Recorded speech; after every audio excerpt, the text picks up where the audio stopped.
Hey everybody, how's it going? I'm Ben from Fitness Friend, and this is my friend Steph. She's gonna help me out today showing you guys the plank. We'll go through some basic form cues and also show some ways to both regress and progress the exercise. So let's get to it. We'll do a regular plank to start. So, like any exercise, you want all your kinetic chain checkpoints aligned. So ankles, knees, and hips all on the line, going up nice straight back. She wants her elbows right beneath her shoulders, so her upper arm's about perpendicular to the ground.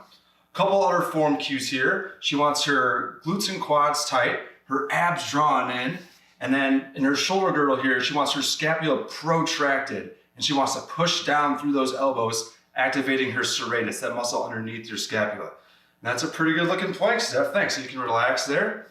All right. So now we'll show you a basic way to kind of regress it. So you want to pop right back into it there.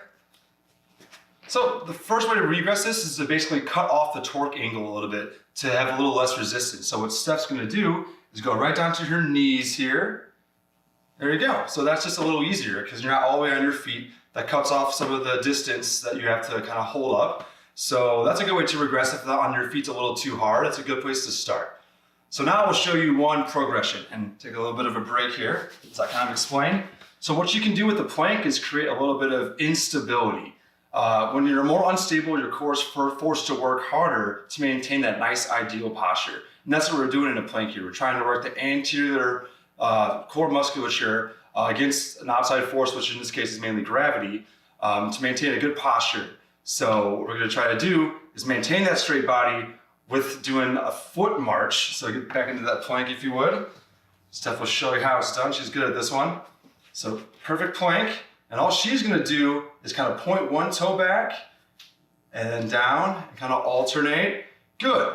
So what happens is when she lifts one foot up, her body's going to want to rotate that way. So she's really got to fight to maintain that nice straight position.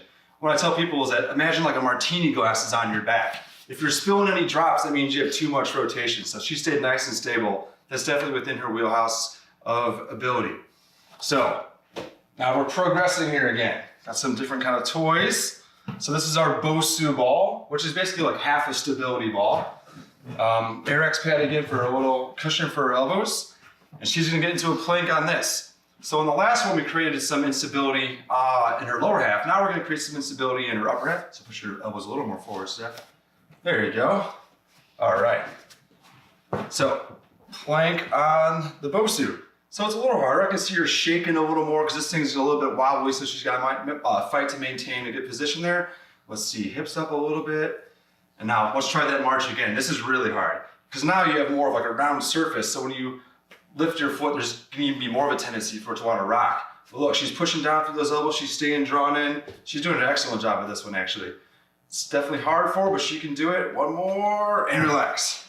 All right, we'll break as I go grab this ball here.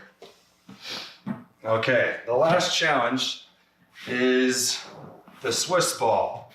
So for this one, you gotta kind of have your arms a little narrower. If they're too wide, they tend to want to kind of slip off and you lose all of your kind of anchoring in your upper body. So if you divide the ball into thirds, you want your elbows on that line between the first and second third, about 4 or 5 inches apart. So why don't you set that part up? And it's better to kind of get the elbows set before you get your feet behind you. Okay, so once you kind of are on there, boom, pop right up, good. So ankles, knees, hips all on the line. Glutes, quads tight, drawn in, scapula protracted, pushing down through those elbows. Try to push your elbows a little more out in front if you can. See, that's real hard on this one. So ideally, you guys, you'd have a nice 90-degree angle between your upper arm and armpit and scapula, but it's pretty hard. So that's probably where Steph kind of ends. So the Bosu one with the march is probably where I'd start her in terms of a really difficult exercise. The ball plank is probably something to work up to, but that's no problem. That's why we have these progressions and regressions so we can find just the right exercise for you. So thanks for watching and thanks, Steph. That was great. Thanks for helping out. You're welcome. All right, see you guys soon.